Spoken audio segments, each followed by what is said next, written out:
The summons found me with lavender soap still on my hands.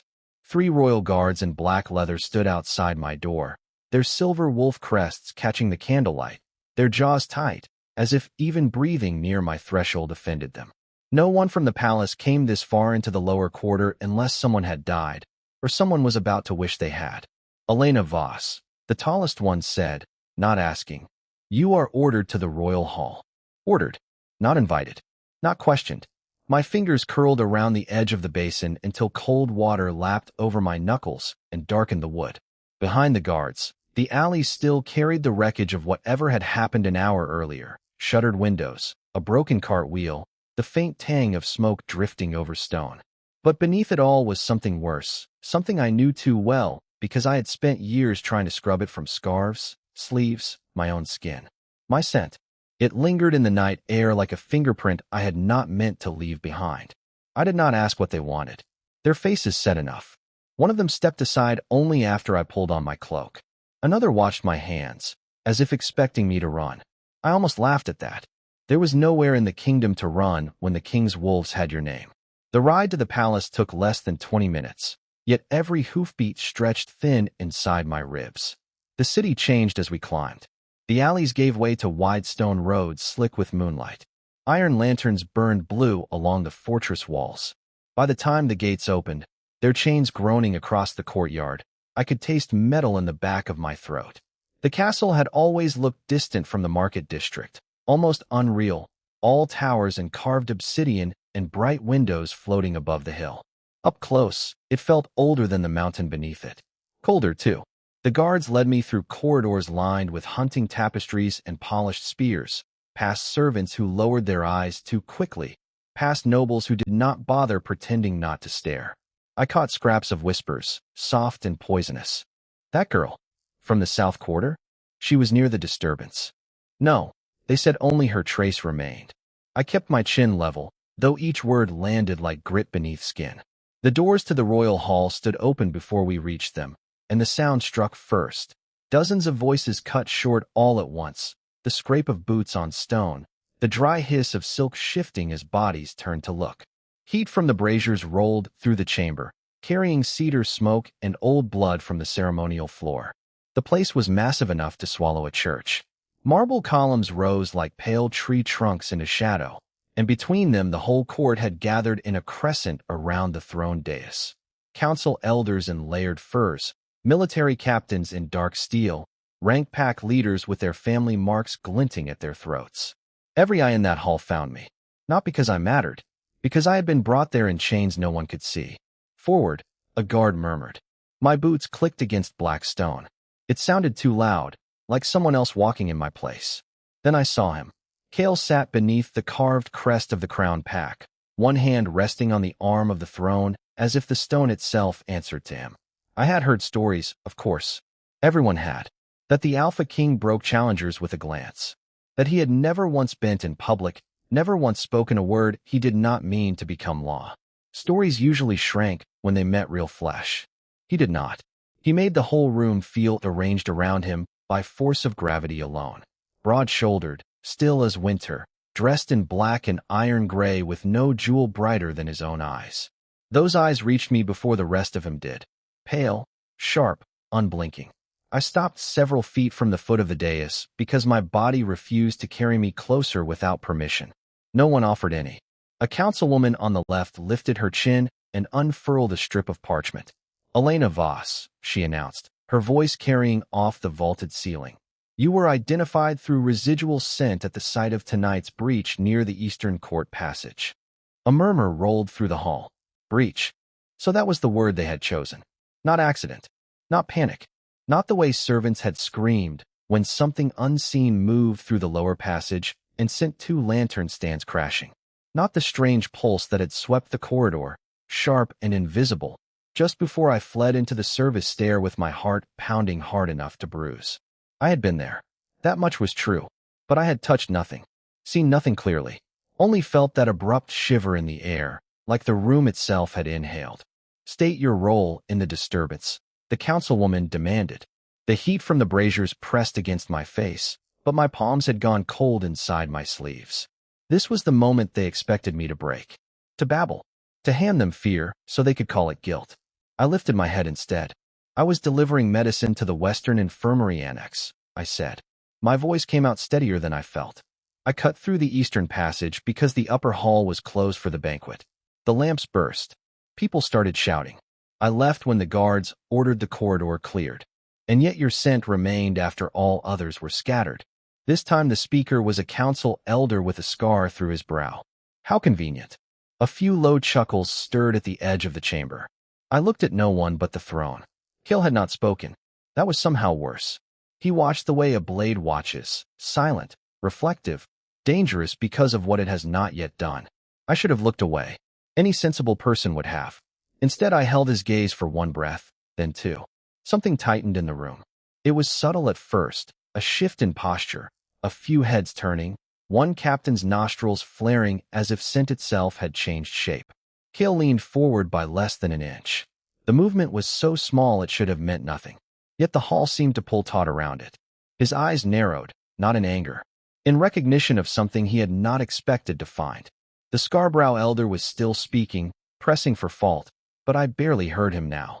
Because the king's attention had settled on me with terrifying precision, and for the first time that night, I understood the true danger of being summoned here.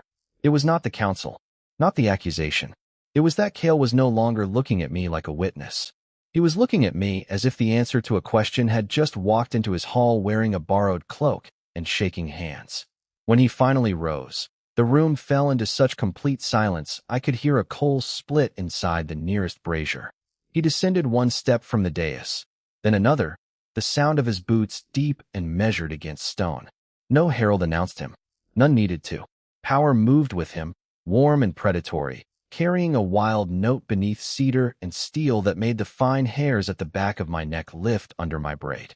He stopped close enough that I could see the faint white line of an old scar near his jaw. Close enough that the court no longer existed except as pressure around us. His gaze dropped once, briefly, to my throat, then returned to my face. "Leave us enough space to breathe," he said without turning. The command was quiet. The effect was instant. Nobles stepped back. Guards obeyed before thought caught up with them. Even the councilwoman lowered her parchment. And then the Alpha King looked directly into my eyes for the first time, as if he meant to strip truth from bone, and asked the question that made every wolf in the hall go still. "Are you mated?" Cold torchlight shivered across the marble and caught in the gold threads of the council banners, making the wolves stitch there seem to move when no one else dared. Somewhere high above, wind pressed against the stained glass with a low winter hum. The whole hall smelled of old stone, wax, wet fur from the guards at the doors, and the sharper note that had gone strange the instant the question left the king's mouth. Elena did not answer at once. Her fingers tightened around the frayed strap of her medicine satchel until the leather creaked. She felt every eye in the chamber drag over her skin like burrs. Kale stood close enough that the heat of him reached her through the chill, close enough that his scent of cedar, steel, and something darker folded around the thin lavender clinging to her sleeves. "Well?" One of the councilmen pressed, unable to bear the silence. That was when Elena finally moved. Not back, not away. She lifted her chin, though her pulse beat hard enough to flutter at the hollow of her throat, and met the Alpha King's stare as if refusing to look down might be the only thing she had left. "No," she said. The word was small. It still struck the hall like a dropped blade. A whisper ran through the nobles, silk against silk, claws tapping armrests, breath catching behind jeweled hands. Kill did not blink. He did not even glance toward the council. But something changed in him so quickly Elena almost doubted she had seen it. The line of his shoulders sharpened. His jaw locked once. The air between them thickened, carrying a wild metallic heat that had not been there a heartbeat before. It hit him first. Whatever lived beneath her answer, beneath her skin, beneath the trembling control in the way she held herself still. His wolf surged hard enough to flash through his eyes, turning the gray there molten and bright for a single dangerous second. Elena saw it. So did the wolves nearest the dais, because 3 of them shifted in their seats with startled growls, reacting to the sudden pressure rolling off their king. "Majesty," Councilwoman Illyra said carefully, parchment lowered now, voice gone thin at the edges. "Is there a problem with her answer?" Kale's gaze never left Elena's face. "There is a problem," he said, each word quiet and clean as a cut, with how fast her body lied before her mouth did. The chamber went dead still. Heat rushed up Elena's neck. She had trained herself for years not to flinch when accused, not in market alleys, not by guards, not by women with cleaner hands and colder eyes. But this was different. This was the king naming the thing her body had betrayed before she had even understood what he had sensed. Her breath had caught the instant he asked. Her scent had shifted. Fear, yes, but something else, something that had risen hot and bright under the court's stink of suspicion. She hated that he had noticed, hated more that he was right to question it. "I told the truth," Elena said, and this time her voice carried farther. It scraped at first, then steadied. She loosened one hand from the satchel and opened it at her side, an empty palm offered to no one and everyone. "I have no bond mark, no claim, no mate waiting for me in the lower quarter, or hidden in these walls, or anywhere else your counsel would enjoy dragging out under torchlight." A few heads turned at that. A nobleman near the third pillar gave a short, offended huff. Elena ignored him. If Kale had cleared space with command, she used the space by force of will. "You wanted an answer, my king," she said. "I gave it." That changed the balance again. Not because the court believed her. Most did not. Their faces said as much. But because she had stopped standing there like quarry and started speaking like a person who understood exactly how little mercy lived in the room. Kale's nostrils flared once, taking in more than words. Whatever answer he had expected, it had not been this bare refusal to cower. He circled her half a step. Not predatory, not yet, but deliberate enough that the hem of his dark coat brushed the stone with a soft hiss. Elena turned with him. She would not let him stalk around her like she was prey on display. That, more than her denial, drew a low murmur from the left side of the hall. "Look at me," Kale said. She already was. The command landed anyway, heavy as a hand at the back of the neck. Elena held his gaze until her eyes stung from the torch smoke.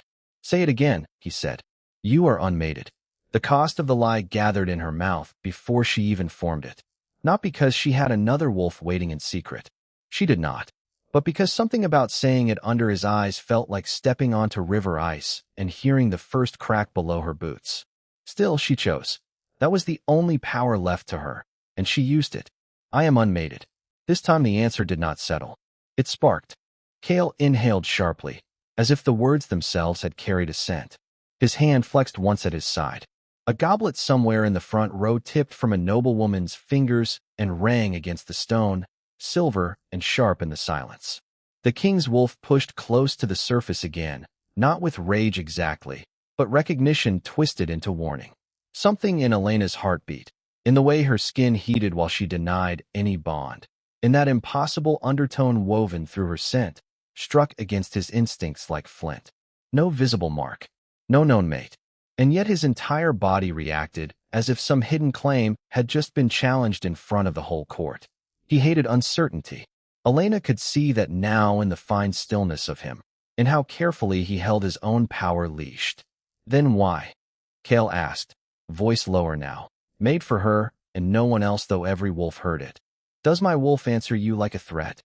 The question rolled through the hall like thunder under stone. Elena's stomach dropped. She had no answer she could give without tearing open truths she did not even possess. She knew only the corridor, the burst of chaos, the cold draft in the eastern passage, the medicine bottles clinking in her satchel as she ran, and the impossible fact that her scent had remained where everything else had been stripped away. "I don't know," she said, and for the first time that night the words came without defense wrapped around them. Honest, raw enough that even the council heard the difference. Kale studied her for one long breath. Then another. The hall waited with him. No one moved. No one coughed. Even the torches seemed to burn more quietly. When he finally spoke, he did not address the council first. He addressed Elena, and in doing so placed the next weight directly in her path. "If you are telling the truth," he said, "then truth can survive witness." Only then did he turn, just enough for his voice to cut across the chamber. "Prepare the right of verification." The words hit like winter water. Several council members straightened at once, relief and hunger flashing across their faces. Guards shifted. Scribes reached for ink. Elena's blood went cold despite the furnace standing inches away from her. The rite was old, public, binding in everything except name. It would test what no answer could settle and strip whatever privacy she had left before the entire court. Cale looked back at her as the first bowl of silver ash was carried from the side altar and set gleaming beneath the torchlight. "You may keep your answer," he said, "or prove it." Silver ash slid into the bowl with a soft, dry hiss, and the sound seemed louder than the court's breathing. Torchlight smoked against the high beams, throwing bronze and shadow over carved stone wolves along the walls. The right altar had been a side table a moment ago. Now servants were drawing it into the center of the hall, the polished black surface catching the fire in thin, wavering lines. Elena did not move at first. The chill from the marble climbed through the soles of her shoes while the bitter mineral scent of ash reached her throat. Around her, chairs scraped, silk whispered, rings clicked against armrests. The whole room had already decided what her silence meant. Cale stood only a few feet away, broad-shouldered in the torch glow, one hand resting loose at his side, as if nothing in the hall could threaten him. But his gaze had narrowed, fixed on her mouth, her pulse, the smallest shift of air around her. "Bring the witness chain," one of the older counselors said, too quickly, and that was when Elena finally moved. Not backward, sideways. She turned her body away from the bowl and faced the dais instead, lifting her chin toward the circle of nobles who had spent the last hour talking over her, as though she were a stain to be scrubbed out of stone. "No," she said. The word did not ring. It landed flat and hard. A murmur broke at once, but she stepped into it before anyone else could claim the moment. "You dragged me here because my scent was found in that passage. You asked your questions. I answered them. If this rite is for truth, then let truth begin with all of it." Her fingers trembled once against the seam of her sleeve. She folded them shut. "I was in the Eastern Passage. I was carrying medicine to the night infirmary. The lamps went out. Something hit the wall hard enough to shake dust from the arch. I smelled iron, wet stone, and smoke that wasn't from any torch in this hall. Then the corridor felt wrong." Several faces tightened. Elena kept going, because stopping now would let them bury her under their version again. The air pressed like a storm pressing under skin. "I could not see who caused it. I ran." The chamber held still for one breath. Then 3 voices rose at once. Accusation, disbelief, disdain. A councilwoman in silver leaned forward and called it a performance from a lower quarter girl trying to dress panic as mystery. Another asked why only Elena's scent remained if she had merely fled. Elena's jaw locked. That question had gnawed at her since the guards seized her door. She had no answer. And having no answer in a room built on rank was more dangerous than guilt. "Enough." Cale did not raise his voice, but the word cut through the chamber and left it clean. He had not looked at the councilwoman. He was still looking at Elena. She realized then what made the air around him feel so sharp. He was listening for things beneath her words. Not to the story. To her. To the body trying not to betray itself inside it. "Step forward," he said. Elena should have hated obeying him. Instead, before she could decide, her feet had already carried her one pace nearer the bowl. Warmth struck her first. Not from the torches. From him. A fierce, unnatural heat rolled off him in waves, carrying cedar, winter fur, and something metallic beneath it. Cale's nostrils flared once. The line of his throat tightened. He had heard her answer before. He had ordered the rite because he did not believe it. But now, with only a pace between them, disbelief changed into something more dangerous. Recognition without understanding. Elena saw it happen. His pupils widened, then snapped thin. The hand at his side closed. Not in anger. In restraint. The court saw a king standing still. She saw the instant his control cost him something. He circled her once, slow enough to seem deliberate, close enough for his shoulder to stir the loose hair near her temple. No one stopped him. No one in that room had the power. Elena stared ahead at the altar, but every part of her body tracked him. The scrape of his boot across stone. The drag of warmer air at her back. The strange answering pull low in her chest that made no sense and frightened her more than the accusations had. When he came back into view, his expression was colder than before. His voice was not. "Say it again." It was almost quiet. "I am not mated," Elena said, and this time the lie tasted like copper. She had chosen those words because they were the safest shape she had. Because whatever was happening in this room, Admitting confusion before wolves who fed on weakness would destroy her faster than any right. But the moment the sentence left her mouth, Kale's wolf rose so visibly it changed the air between them. His shoulders went rigid. A sound, low and rough, caught in his chest and never became a growl. The silver ash in the bowl trembled as though a draft had touched it, though every flame in the hall burned straight. Gasps moved through the nobles like birds taking off. Elena's breath snagged. She had done nothing except speak, yet the space between them reacted as if struck.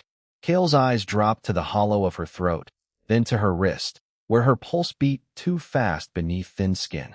He took her hand before anyone else understood he meant to move. The grip was not cruel, but it was absolute. Heat surged up her arm, so suddenly her knees nearly lost the floor. A few grains of ash lifted from the bowl and spun toward them. The nearest scribe knocked over his ink.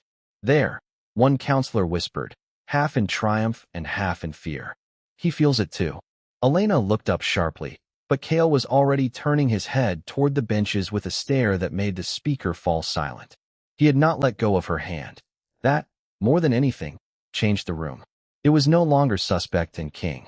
It was the alpha holding the woman he had publicly doubted, as if contact itself had answered a question he refused to speak aloud. Elena tried to pull free on instinct. His grip tightened by a fraction, enough to stop her, enough to tell her he was measuring the tremor in her bones. "You don't know," he said, and though the court heard accusation, she heard the edge beneath it. He was not condemning her. He was realizing it. "No," Elena said before she could stop herself. The single word came out thinner than the others. Honest, for the first time since he had asked. Something in Kale's face shifted. Not softness. Not mercy. Something more dangerous, because it was more intent. He turned her wrist gently, exposing the racing pulse there to the torchlight, and for one impossible second the hall seemed to lean in around them. "Then we do this properly," he said. He released her only to face the altar, but the air he left behind felt torn open. "Seal the doors," he ordered. "No one leaves until the rite is witnessed." At once iron bars groaned into place across the chamber entrances, and what had been threat became enclosure. The council had wanted spectacle. Now they were trapped inside it with him. Elena stared at the sealed doors, then back at the bowl where the silver ash still quivered, as if remembering her skin, and understood that whatever had answered between her denial and his touch had just made the old rite far more dangerous than truth alone. The braziers spat blue-gold light against the stone, and the iron bars across the doors settled with a final clang that shivered through the chamber floor. Cold silver smoke from the altar drifted low, carrying the sharp mineral scent of ash, and something warmer beneath it, something alive enough to make the wolves lining the hall go unnaturally still. Elena stood where Kale had left her, pulse hammering in the tender place his fingers had turned toward the fire, while servants in black ceremonial linen approached the altar and lifted out the old verification chain. It was not a weapon. That was what made it worse. Each narrow link was stamped with moon marks and worn smooth by generations of hands, and when the chain moved, it made a soft, bright music that did not belong in a room this tense. An elder stepped forward to recite the rite, but he never reached the second line. "If the girl is proven unattached," Lord Varick said, rising from the council tier before the old man could continue, "then the matter must be settled according to court law." His voice cut through the chamber like a blade drawn across velvet. He was broad-shouldered, silver at the temples, wrapped in dark fur and formal steel, the kind of noble who wore age like armor. Her scent was found at the breach. Her denial has already disturbed the rite. Unclaimed women tied to palace scandal cannot be left unbound. A murmur rolled outward at once, less surprise than recognition. This had shape. This had been waiting for an opening. Elena turned toward him, and the hem of her plain dress brushed the frost-cold floor. "I'm not property to be assigned," she said. Her voice did not carry far, but in the hush that followed, it did not have to. Varick looked at her, as if she had interrupted a ledger being balanced. "No," he said mildly. "You are evidence." A clerk was summoned. Wax tablets were brought. The rite changed before her eyes, not into a search for truth, but into a mechanism.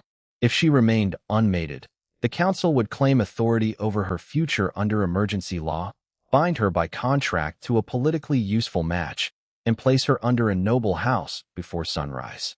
Not prison by name. Something cleaner. Something permanent. The elder at the altar hesitated, chain trembling between his hands, and Elena saw then what the hall had become. Cale had sealed the doors to keep control inside. The council meant to use the same walls to trap him inside procedure. To whom? Cale asked. His tone was quiet enough that several heads turned too late, as if they had forgotten he was still there. He had not moved from the foot of the dais, but the torchlight sharpened the angles of his face into something cut from winter. Varric did not look away. My son, he answered. House Thorn has no competing claim to the throne, no stain of opportunism, and enough rank to absorb the scandal. If the right clears her, the betrothal secures her silence and protects the crown from whispers. Protects the crown. The lie was almost elegant. Elena felt the hall tilt in a different direction then, away from suspicion and toward bargaining. And for the first time since the guards dragged her here, something colder than fear slid into place. They had not only wanted her tested, they had wanted her available. No, she said, more sharply now. A few wolves flinched at the force in that one word. I never agreed to that. Agreement is a luxury of equal standing, Varric replied. Tonight, your standing is under review. One of the attendants approached with a small silver blade to nick her palm for the right. Elena did not offer her hand. Instead, she stepped back, the leather soles of her shoes whispering over stone, and the attendant stopped. It was a small movement. It changed the room. Until now, she had been the one circled, questioned, handled from place to place. This time she refused the next step before anyone could complete it. I carried medicine through the eastern passage because someone needed help, she said, looking not at Varric, but at the rows of watching faces. The lamps went out. The air changed. Everyone talks as if I brought that darkness with me, but none of you can say what truly happened there. The silver chain in the elder's hands began to hum again, a faint ringing under the words, and more than one court wolf shifted uneasily. Truth was not clearing her. It was making the room less comfortable. Varric seized the opening before that discomfort could become doubt. Then let the right prove what you are, he said. And if you are indeed unattached, accept lawful protection rather than force this court to drag your future behind you. The trap closed neatly. Confess to something she did not understand, or be passed from accusation into ownership. Elena looked to the altar, to the blade, to the chain that waited to read her body more honestly than her mouth had. If she submitted and the right named her unmated, Varric would take her life apart by law. If it found something else, something that made Cale's wolf answer her denial like a challenge, she had no idea what the hall would do. The elder lifted the blade again. State your consent to witness, he said, voice thin with strain. Silence met him. Then Elena moved. She did not reach for the blade. She stepped past it, crossed the edge of the ritual circle, and placed her bare hand over the bowl of silver ash before anyone could stop her. Heat flashed through the powder like breath catching under skin. The ash leapt, bright as ground starlight, and the chain gave a hard metallic cry. Gasps broke from the galleries. Someone shouted for her to step back. She didn't. Fine gray dust clung to her palm, but beneath it a faint line of light ran under her skin and vanished before it could be understood. Cale was beside the altar in an instant, not touching her, not yet, but close enough that the air between them tightened. What did you do? Varric demanded. Elena kept her eyes on the trembling ash. I chose not to be traded while you decide what I am. For one suspended second, even the council had no ready answer to that. Then Varric's expression hardened into open intent. She has contaminated the rite, he said. Under breach protocol and in light of unstable response, House Thorn formally petitions immediate custodial betrothal. There it was at last, stripped of polished language. Not protection. Seizure. Several council members began to voice support at once, the chamber filling with layered argument, fur brushing stone, rings striking armrests, the hot smell of agitation rising into the torch smoke. Cale said nothing. That silence was worse than a roar. He looked from Elena's ash-marked hand to the elder's shaking chain, then up to Varric, and whatever calculation had held him still until now seemed to settle behind his eyes like iron dropping into a lock. When he finally spoke, his voice carried to the furthest wall without effort. No petition will be heard, he said. The chamber bucked with protest, but he cut across it. Not until I decide whether this right still belongs to the council. Varric took one step down from his tier, disbelief plain now. You cannot suspend witness law for a lower quarter girl tied to a palace breach. Kale's gaze never left him. Watch me, Varric echoed, and the words came out thin beneath the scrape of benches and the restless drag of claws over stone. Torch smoke hung low under the vaulted ceiling, bitter with resin and hot metal, while silver ash still shimmered in the ritual basin like frost disturbed by a breath. Then the council lord lifted one hand, not toward Kale, but toward the chain-worn elder by the witness pillar. Under emergency breach law, he said, turning just enough for the chamber to hear him. The girl cannot remain unbound while suspicion touches the crown. If the king will not release her to witness rule, the council will secure her by alliance. The old elder hesitated only a beat before striking the floor with his staff. The crack of wood on stone ran through the hall like a split bone. Elena felt every face turn at once. Varric did not look at her as a person now. He looked at her the way merchants in the lower quarter looked at rare herbs before naming a price. My son will take her hand before moonrise, he announced. Let the court see whether his majesty protects the realm or his own impulse. A murmur rolled outward, thicker, uglier. Rings flashed. Robes shifted. A few voices spoke the same word from different corners. Law? Kale did not move at first. That stillness made the heat from the braziers feel sharper, made the hush between arguments tighten like wire.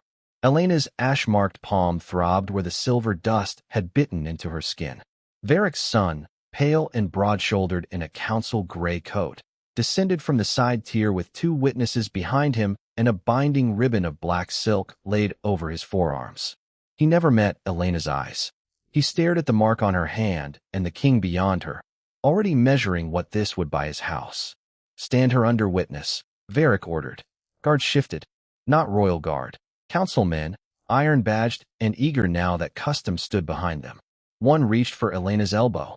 She jerked back hard enough for the beads at her braid to strike her neck, then snatched the overturned ash bowl from the rim of the circle before anyone guessed her aim. Silver dust burst through the air in a cold, glittering sheet. It hit one guard in the face. He stumbled, cursing, eyes watering, while another recoiled as the ash streaked his dark tunic in bright handprints. The chamber broke open into shouts. Elena moved for the side steps, skirts catching at her ankles, breath sawing in her chest. She did not get 3 strides. A council spear dropped crosswise in front of her with a ringing snap, blocking the way. More men closed from both sides. Not to kill, not even to wound. Worse. To pen. To present. To make her hold still while old words caged her life. Enough, Varric barked. You see? Unstable. Unfit to remain unclaimed. His son took another step forward and unfolded the black ribbon. Elena backed until the cold edge of the ritual dais pressed against her calves.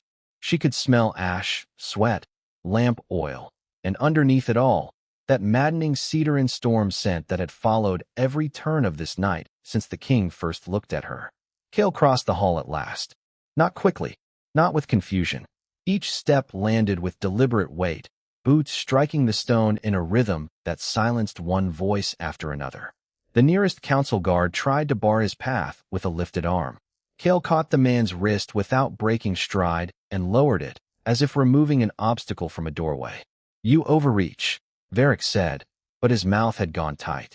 I apply the law you refuse to dismiss, Kale answered. His voice was low, yet it seemed to strip the heat from the room. He stopped one pace in front of Elena. She had to tip her chin to see him past the drifting silver ash. Up close, his control looked more dangerous than anger. The pulse at his throat beat once. His gaze flicked to her marked hand, then to the black ribbon in Varric's son's grasp. No alliance will be spoken over her tonight. You cannot take sole custody of a breach witness, one elder protested. Cannot, Kale repeated, and this time a harsh ripple moved through the hall that did not come from the council. It came from the royal wolves lining the outer wall, shoulders squaring, nostrils flaring as if some signal had passed among them without words. Kale turned, and the torchlight caught the gold beneath his irises. Then hear me plainly. I am invoking crown hold. The chamber went dead still. Even Varric's son froze with the ribbon hanging loose between his hands. Crown hold was older than witness law, older than half the carved pillars in that room, and almost never used because it placed the burden entirely on the king. If Kale claimed it without cause, the council could call him compromised before dawn. If he used it for a lower quarter healer under suspicion, they could say worse. Varric found his voice first. For her, the contempt came sharpened now by opportunity. You would set the council against your throne for a medicine runner who left her scent at a sealed breach. I would stop you from dressing hunger as law, Kale said. Then he held out his hand to Elena. Not a command barked across a room. Not a grip seized in force. A choice made in front of all of them, with 1,000 consequences waiting behind it. The hall seemed to narrow around that single open hand. Elena looked at it. At the calloused palm of a king every story in the lower quarter had taught her to fear from a distance. If she took it, the court would never again pretend she was beneath notice. If she refused, Varric's ribbon would close around her wrists before the next breath. The black silk whispered as his son adjusted it. Somewhere above, a torch spat and dropped a bright thread of pitch. Elena placed her ash-streaked hand in Kale's. His fingers closed, warm and unshaking. Varric stepped down another stair, fury finally stripping the polish from his voice. If you remove her from witness sight, every rumor of weakness will spread by sunrise. The outer houses will ask why their king shields an unvetted female tied to a palace breach. The council will demand review. They may demand restraint. Let them, Kale said. He did not look away from Elena as he spoke. She leaves with me. The first guard who moved to contest him never touched either of them. A line of royal wolves cut across the center aisle, leather and steel and winter scent filling the gap, forcing the council men back without drawing a blade. It was not a brawl. It was worse for the court. It was obedience. Varric saw it too. The realization darkened his face. This was no longer a hearing he could steer, but a fracture he could widen. You are making her the measure of your rule, he said. No, Kale answered, turning at last and drawing Elena with him from the shattered circle. You did that when you tried to sell her to your house. Gasps chased them as they descended from the ritual floor. Elena's pulse beat against Kale's grip. Stone changed underfoot from polished dais to rougher corridor threshold, cooler air threading in from beyond the sealed doors. At the arch, the captain of the royal guard slammed the butt of his spear once and the bronze lock bars lifted. Iron groaned. The hall opened. Behind them, Varric's voice struck like a thrown blade. Take her then, your majesty. But by dawn, you will answer where you keep her and why. Kale did not slow. He led Elena through the opening and into the dim passage beyond, where the torchlight fell thinner and the draft smelled of rain-wet stone. Only there, with the roar of the court dulled by closing doors, did he speak so that only she could hear him. From this moment, he said, his hand tightening once around hers, you do not leave my sight. Torchlight thinned with every turn, smearing amber over wet stone while the doors of the royal hall boomed shut behind them like a verdict. Cold air moved through the passage in narrow threads, carrying the mineral smell of rain and old iron. Elena had to shorten her stride to keep up as Kale led her past 2 crossed corridors, past a pair of silent royal guards who dropped to one knee and then rose again without a word. He did not bring her toward the guest wing or the formal receiving rooms where the council would expect a king to place a protected witness. He took her deeper, into the private spine of the palace, where the floor changed from polished black slate to worn gray rock, and the wall sconces burned lower, fed by blue oil that gave off a cleaner, sharper scent. That was when Elena understood he had not only removed her from the rite. He had hidden her inside the one part of the palace the court could not enter without openly challenging him. At the end of the corridor stood a bronze-bound door marked with the old crest of the crown wolves. Kale lifted his free hand, pressed his palm to the iron plate, and a dull click sounded from within the stone itself. The mechanism released. Inside, he said. She stopped on the threshold. The chamber beyond was not a cell. That unsettled her more. A fire had been banked low in a round hearth, its red coals breathing heat into the room. Shelves lined one wall with maps, sealed ledgers, and bundles of dried herbs hanging upside down by their stems. A narrow table stood under a high-slit window wet with rain, and on the table lay a shallow brass basin, a folded cloth, and a small dish of silver ash taken from the broken rite. The sight of it pulled the air from her chest. Kale noticed. Of course he did. He shut the door behind them, and the sound landed heavy. No one enters unless I call, he told the guard outside. Then the lock dropped into place. Elena turned at once. If this is protection, it feels too much like a cage. The words came out rough from running and smoke and the strain of holding herself upright before wolves who had wanted to trade her like land. Kill did not move closer. He stood near the door, broad shoulders cutting the firelight, giving her room and still somehow filling it. A cage has bars on the outside, he said. This room has them on the door. His gaze dropped briefly to her hand, still powdered faintly with silver from the hall. Sit. No, the answer surprised even her by how quickly it came. She crossed to the table instead, keeping the wood between them, and braced her palms on its edge. Rain ticked softly against the slit window. Somewhere behind the walls, water moved through old pipes with a low metallic murmur. You dragged me from a forced match in front of half the kingdom. If you want answers, ask them standing up. Something in his expression shifted then, not softer exactly, but more exact, as if refusal told him more than compliance would have. He came to the table and set both hands on the opposite side, the brass basin between them. Fine. Why were you in the Eastern Passage? I already told the court. I was carrying medicine. For whom? Elena hesitated.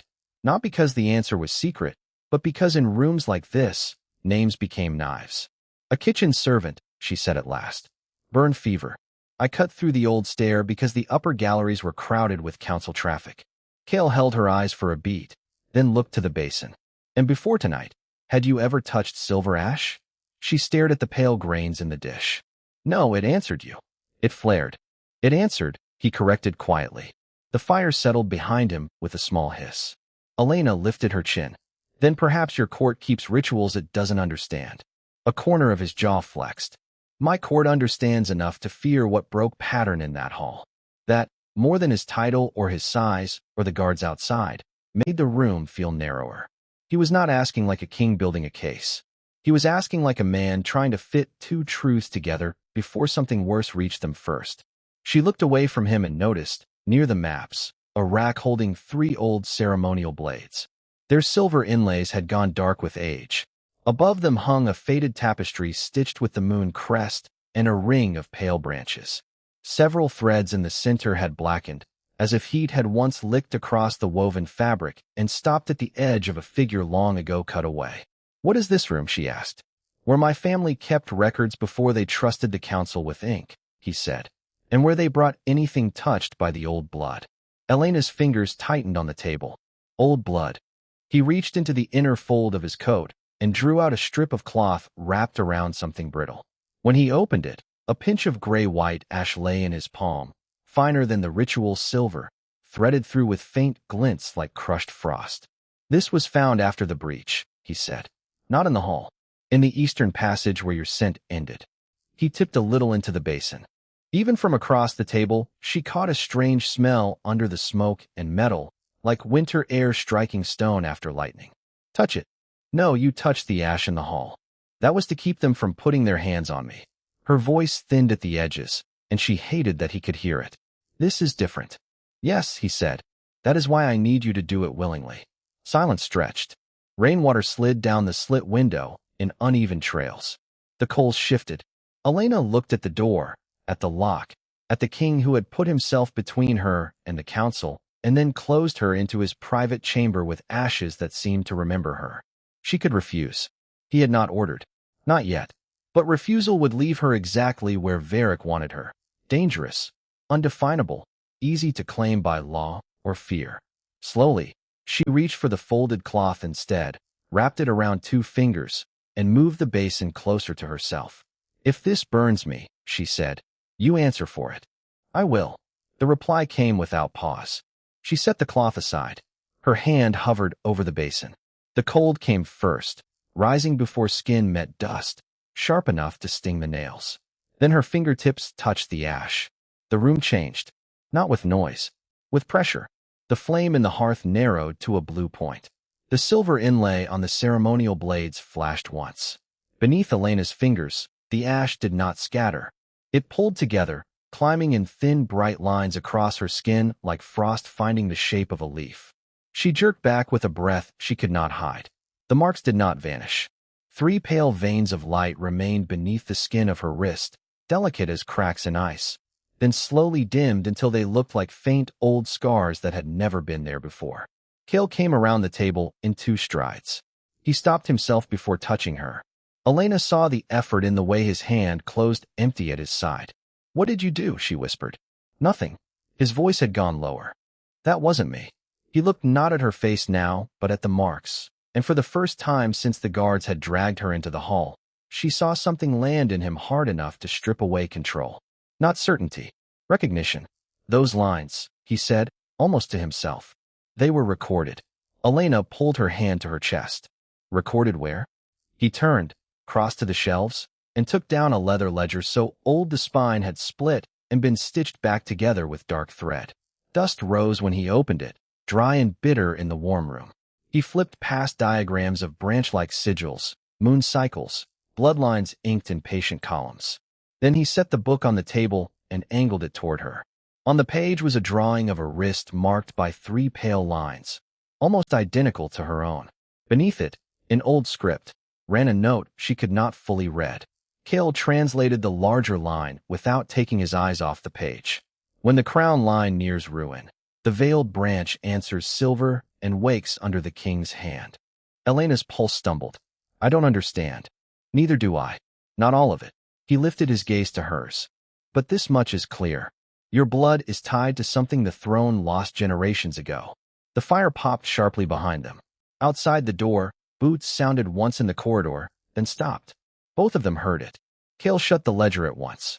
The chamber fell into a taut silence broken only by rain and the distant shift of guard steel. Elena stepped back from the table, from the basin, from the old book that had turned her skin into evidence. "If the council sees that, they won't." "You can't promise that." "No," he said, and now there was no softness left in him at all. "But I can decide what happens before dawn." He took the basin, carried it to the hearth, and with a quick motion emptied the remaining ash into the coals.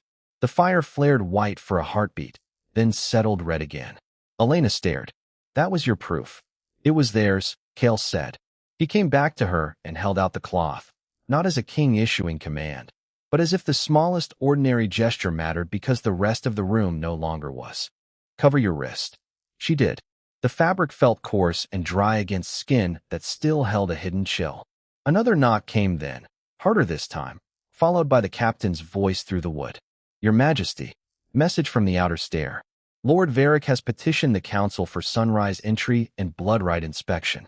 Cale's eyes did not leave Elena's. In the tight space between one breath and the next, the room changed again. She was no longer merely a witness, or a suspect, or a pawn from the lower quarter inconveniently favored by a king. Something in her veins had made the old records speak, and by sunrise the court would come for that answer with law in one hand and fear in the other. Cale's jaw hardened. "Send no reply," he said to the door.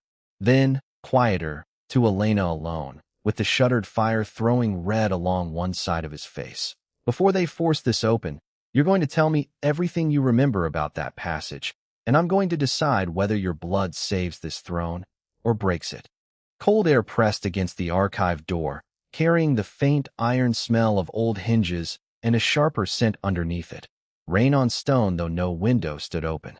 The fire had sunk low enough to click and sigh in the grate, and somewhere beyond the walls, boots struck the outer corridor in a rhythm too quick to belong to servants. Cale did not answer at once. He drew one of the old record tables away from the shelves with a scrape of oak over black tile and set the lamp closer, its flame catching in the pale marks under Elena's wrist. "Start with the passage," he said. "Not what the court thinks. What you remember." Elena stood where he had left her, one hand still half-curled from the sting of the ash, the room warm at the hearth and cold at her back. "I was bringing willow bark and fever root to the infirmary stairs," she said, forcing each word out evenly. "The east corridor should have been empty. It wasn't." Cale stayed silent, and she could feel that silence on her skin more sharply than the fire. "There was a branch on the floor," she went on, "veiled in white cloth. I thought it had fallen from some ceremony tray. When I bent to move it, the stone under it," her throat tightened. She looked at her own wrist as if the answer might be written there too. It pulsed. The lamp flame kicked sideways. "Not wind." Something else. Kale's wolf rose so fast that his shoulders locked. The scent in the room changed again, cedar and heat, and the strange bright note that had hunted him since the hall, as if her words had opened a hidden seam in the air. Elena took a step back before she meant to. Her heel caught the edge of the rug. Kale was across the space before she hit the floor, one hand braced against the table, the other closing around her forearm just below the marked skin. The touch was brief, meant only to steady, but the effect tore through the room like a struck bell. The lamp glass rattled. Ash in the hearth swirled upward in a silver spiral. Beneath his palm, the three pale lines flashed, and the old shelves behind them gave a dry, whispering shiver as if parchment had exhaled. Elena's breath broke. Images came without warning. Not thoughts, not memories she could sort, but sensations crashing through her body.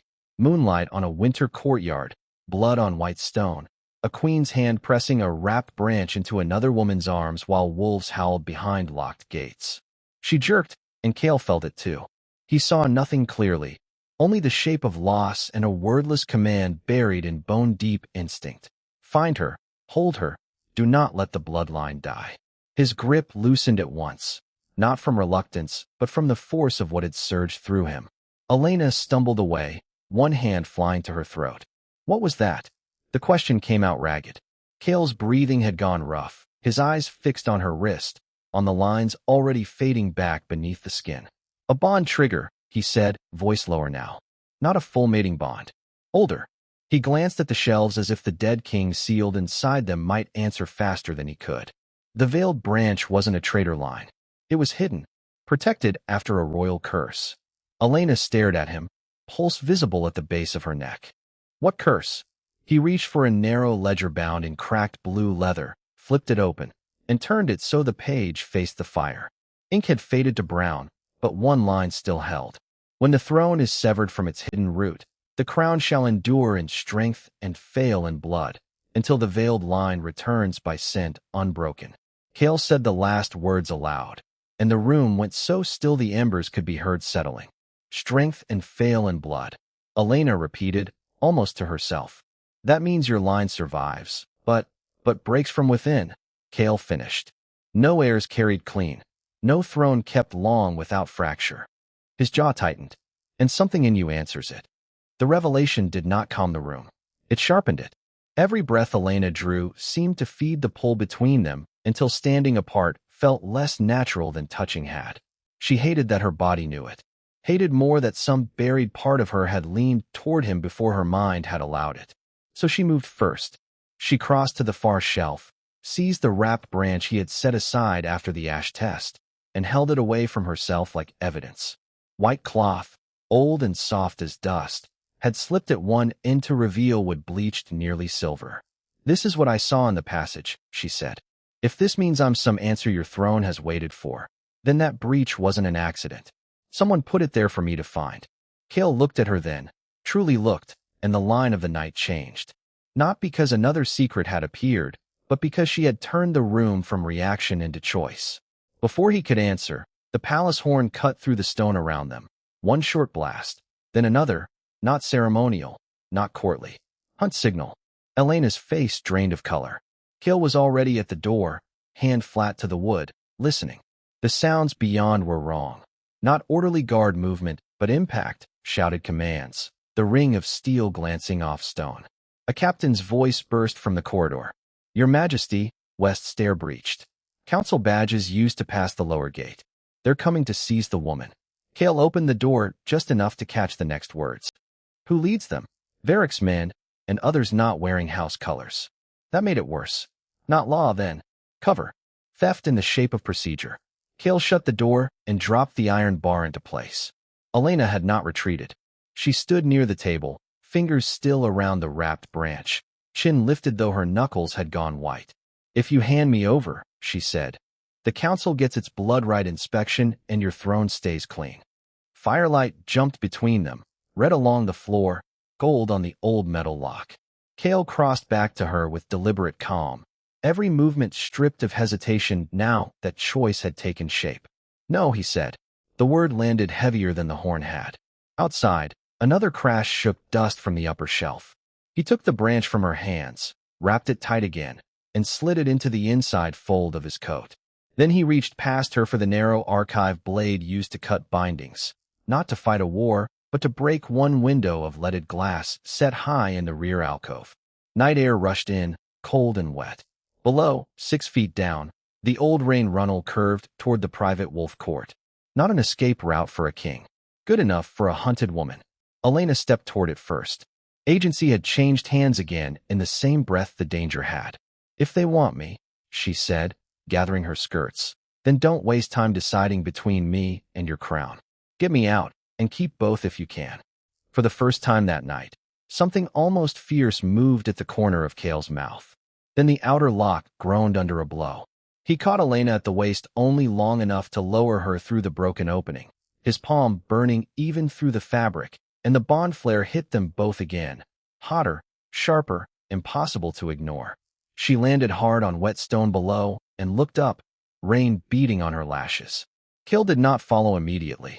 He turned back once, toward the barred door now bowing inward. And in that pause the throne and the woman stood on opposite sides of a single breath. When he dropped into the rain beside her, instead of answering the men pounding to enter, the choice was made.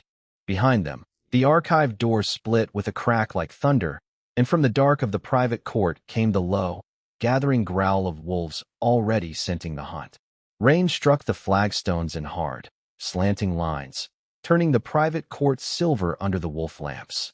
Beyond the low arcade, bootsteps scattered, then gathered again, and somewhere behind the broken archive wall a horn gave one short blast, cut off too quickly to be official. Cale came up from his landing in a crouch, water darkening his black coat at once, and Elena barely had time to pull breath into her lungs before his hand closed around hers and drew her under the shadow of a carved stone stair. The air there smelled of wet granite, lamp oil, and the sharp living heat of him. "Listen to me," he said, low enough that the rain nearly swallowed it. "The council will say crown hold ends the moment they lay hands on you." Another shout rang from the eastern side of the court. Not palace guards this time. Too rough. Too eager. Elena looked past his shoulder and saw 3 figures moving through the sheets of rain with lanterns hooded to slits, their cloaks bearing no clear crest. On the upper gallery, however, silver-edged council guards were already pouring out in disciplined lines, boxing the court from both sides. Varric had done more than petition. He had set the law and the hunt against each other and left Cale standing in the middle. Elena's fingers tightened on Cale's wrist. "If they take me under council seal," she said, the words thin with cold, "they can name the house that claims me." He did not deny it. Lightning flashed behind the west tower, bleaching his face white for a heartbeat, and in that stark light his stillness turned dangerous. He glanced once toward the narrow postern gate that led to the king's private stables, measured the closing lines, then looked back at her wrist where the pale marks still slept under rain and skin. "Run when I tell you," he said. She did not move. Through the rain came a new voice from the arcade above, amplified by the stone. Varric did not need to show himself to make the court feel smaller. "Your Majesty," he called, smooth and carrying. "Yield the woman for sunrise inspection and spare the realm this ugliness. You know the law. An unclaimed female under bloodright suspicion cannot remain in private custody once council seal is invoked." Silver staffs struck the gallery floor in answer. Elena felt the words land around her like bars. Unclaimed. That was the hinge they meant to break him on. Cale stepped out from the stair shadow before she could stop him, placing himself where every guard above could see him. Rain ran from his hair to his jaw and off the line of his throat. "You invoke law with hired men in my walls," he said. No shout, no strain. The quiet in his voice carried farther than Varric's. "You've already made ugliness." One of the hooded men on the ground level lunged first, perhaps hoping to force the council's hand before the king could. Elena saw the movement in a blur of dark cloth and wet steel. Cale turned without looking. The attacker hit the stone on his back a second later, weapon skidding away with a bright metallic scrape. The gallery guards shifted at once, staffs lowering. Not to help him, to close in. Council procedure. Detain the king's violence. Detain the woman. Strip the choice from both. Elena understood it all in one cold rush. If they touched her under seal, she would become evidence before she could remain a person. She stepped out from under the stair and lifted her voice into the rain. I'll go. Kale's head snapped toward her. Varric answered before he could, wise at last. But Elena was not looking at the gallery. She was looking at the king, at the line that had cut itself into his mouth since the hall, at the way his wolf had listened to her lie and refused to accept it. I said I'll go, she repeated, and this time she meant to the council, to the hunters, to all of them. She would walk if walking spared him the open fracture of crown and court. The thought had barely taken shape when Kale crossed the distance between them in 2 strides and caught her by the shoulders. The contact drove heat straight through her soaked sleeves. The bond that had flared in the archive rose again, not as pain this time, but as a hard, bright pull, like a chain going taut from somewhere older than either of them. His eyes changed first, the human focus thinning under something deeper and more ancient. No, he said. It was not loud. It was final. Above them, Varric's voice sharpened. If you obstruct inspection now, Your Majesty, the council will declare the bloodline matter above personal privilege. Release her. Kale did not even look up. He was looking at Elena as if the whole court had dropped away and only one impossible edge remained.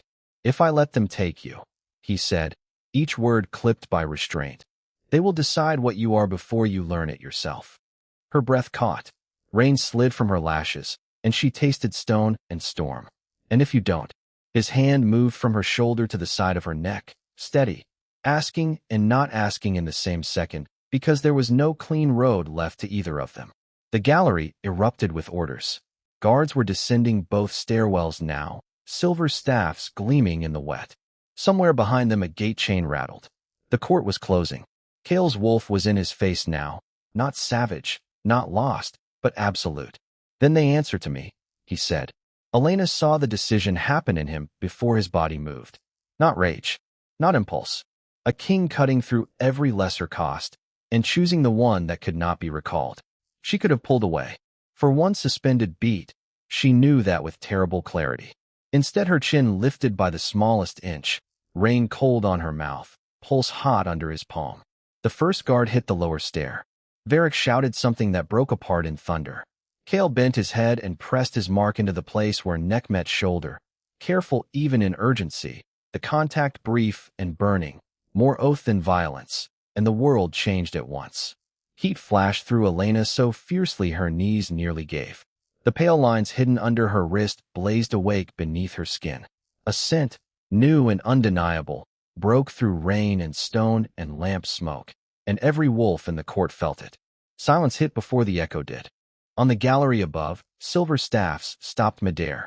On the ground, even the hooded men froze. Kale straightened slowly, one arm around Elena as she fought for breath, and the mark at her throat shone dark against rain-bright skin. Scandal had lasted exactly 1 heartbeat. After that, it was a claim. She stands under my bite and my crown, he said into the stunned court. Touch her, and you challenge both. No one moved. Then Varric stepped into view at last beneath the arcade, rain blowing past him in cold sheets, his face drained not of anger, but of calculation.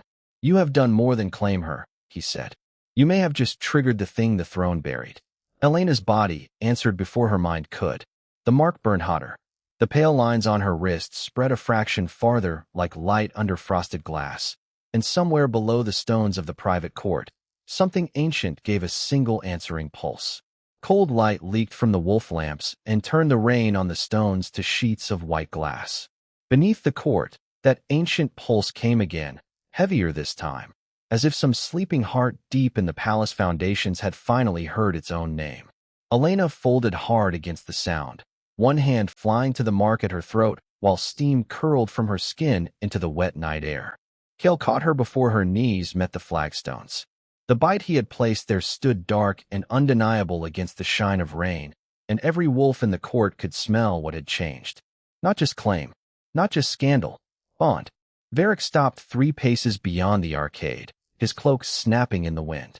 If the old blood has answered, he said, forcing steadiness into his voice, the throne chamber will answer too. By law, she must be taken below and judged before dawn. By law, Kale said, not looking at him. You lost your right to speak over her when you tried to sell her future in my hall. Elena's breath hitched. The pale lines on her wrist, The ones the silver ash had coaxed into view spread farther over her skin in fine branching threads. They did not look like wounds. They looked like frost finding a window. The air around her changed first, rain cooling too fast, stones sweating, the sharp scent of silver and cedar rising from nowhere. Then the cord answered. Along the black joints between the flagstones, faint white lines lit in the same pattern as her wrist. Gasps moved through the guards in a low wave. Kale's arm tightened around her, but this time she pushed against him instead of collapsing. Her shoes slid on the wet stone as she found her footing. The pulse below came again, and with it a pressure behind her ribs, not pain exactly, but insistence. A door being knocked from the inside. "Don't take me away from it," she said, and though rain ran into her mouth and down her jaw, the words landed clean. Kale finally looked down at her. His wolf was close now, gold bright in his eyes, but he did not command. He waited. That was the first thing in this whole night that was wholly hers. Elena turned toward the center of the court, where the white lines gathered beneath her feet. The scent from the eastern passage came back to her in a rush. The veiled branch wrapped in white cloth, the cold stone under her palm, the strange certainty that somebody had wanted her there. Not him. Not Varric. Something older. She closed her fingers around Kale's wrist, not for support now, but to bring him with her, and stepped into the pattern. The court went silent except for rain ticking on metal and the far bark of hounds beyond the walls. "Elena," Varric warned, hearing the shift before he understood it. "If you touch crown stone without sanction—" "You already used sanction like a knife?" she said, turning just enough for her voice to carry. Water dripped from her hair, from her lashes, from the cuff of the plain dress they had dragged through half the palace. She still looked like a woman from the lower quarter. She still smelled faintly of herbs and smoke beneath the storm and bondmark and blood. But when she lifted her marked wrist over the glowing seam in the stone, nobody interrupted her again. She knelt. The flagstones were freezing through the wet fabric at her knees. Kale went down with her without taking his hand from hers. When her skin met the light, the palace inhaled. It was not a metaphor. Air rushed through cracks older than memory. Lamps bowed low and flared blue at the center. Somewhere beyond the walls, wolves dropped into sudden silence. Then the white fire under the stone rose into her hand and through her body in one clear surge. Elena arched on a breathless sound, but she did not pull away. Images struck her not as secrets, not as riddles, but as meaning finally snapping into place. A queen long dead, pressing a veiled branch into a servant girl's arms. A promise spoken over blood that would be hidden rather than slaughtered. A curse laid not to destroy the throne, but to keep it from passing whole into the hands of rulers who would claim power without mercy. The branch had not been a weapon. It had been a key, and the old blood in Elena had not returned to break the crown. It had waited for a king who would choose a life over control. Her fingers clamped painfully around Kale's hand as the surge moved through him too. He saw enough in the same instant to understand. The curse on the royal line had never demanded purity. It had demanded restraint. Strength gentle enough to stop taking and begin guarding. The court saw only the light.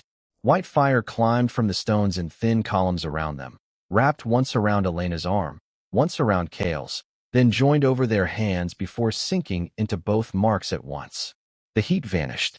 In its place came a deep, steady quiet that settled under skin and bone. The pulse below the palace stopped because it no longer needed to call. Varric stared at them as if the floor had changed species beneath his feet. "No," he said, too late, and stepped forward. Half the king's guard moved as one, but Kale did not need them. He rose first, and then helped Elena up beside him. Nothing in him had diminished. If anything, the storm itself seemed to brace around his shoulders. Yet the difference was there for every wolf to scent. The bond had not weakened the crown. It had completed it. Elena lifted her chin before Varric could speak again. "You wanted judgment," she said. "Here it is." Her voice did not boom. It did not need to. "The old law answered me because I carry what was hidden. It answered him because he chose to protect before he possessed. You tried to force blood into your house for leverage. The throne rejects that." Varric's mouth opened, closed. Around the court, heads that had bowed to him in council calculations 100 times before now turned away. Political wind changed faster than weather when wolves smelled truth. He looked at Kale for rescue through protocol, through precedent, through anything that could still be used. Kale gave him none. "Lord Varric," he said, each word falling with the clean weight of a blade set flat on stone. "You used emergency law to traffic a woman under Crown inquiry. You entered sealed ground under false authority. You moved armed men inside my walls." Varric's face drained. "You would strip a council lord in front of servants?" "In front of witnesses," Kale corrected. "Take his signet. He'll answer at dawn from a locked chamber, not a council chair." Guards closed in. This time nobody hesitated. Varric did not fight when they removed the ring from his hand, but his eyes flicked once to Elena with the old habit of seeing her as leverage. Whatever answer he expected died there. She was no longer standing behind Kale. She stood beside him, rain-soaked, marked, shaking a little from what had passed through her, and unmistakably unafraid to be seen. The last of the hostile men were disarmed under the arcade. The court exhaled in fragments, mail shifting, boots scraping, wet banners snapping high above.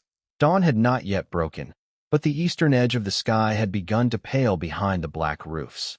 Kale turned to Elena then, and for the first time since the hall, since the question, since the bite, nothing political stood between them. Water slid from his hair to his jaw. Her pulse still showed at her throat beneath his mark, fast but steady. "You can still refuse the rest," he said quietly, "for her alone now. Not the bond. That is chosen. But the crown beside me. The court. My name over yours. I won't force what the night already changed." Elena looked at him for a long moment. At the king who had broken law for her, and then stopped with his hand open when choice mattered most. Around them, wolves waited in silence thick as velvet. She thought of the lower quarter, of running medicines through alleys no lord had ever walked, of being dragged into a hall where every eye had weighed what she could be used for. Then she thought of his hand letting hers decide on the stone. She stepped closer, not hidden behind his shoulder, not pulled there, chosen. Her fingers found the front of his rain-dark coat and held. "Then hear me where all of them can hear," she said. The first gold of morning touched the wet court. "I stand with the bond. I stand with the crown that did not devour me. And I stand with you." Something passed through the gathered wolves, recognition older than decree. Kale bowed his head once, not as king to subject, but as one half of a vow receiving the other. When he drew her into him, it was gentle, inexorable, and witnessed by every power that had tried to divide them. The palace did not pulse again. It rested, and under the first light of dawn, the woman they had tried to use and the king who had refused to let her be used stood joined so completely that even the old stones had nothing left to contest.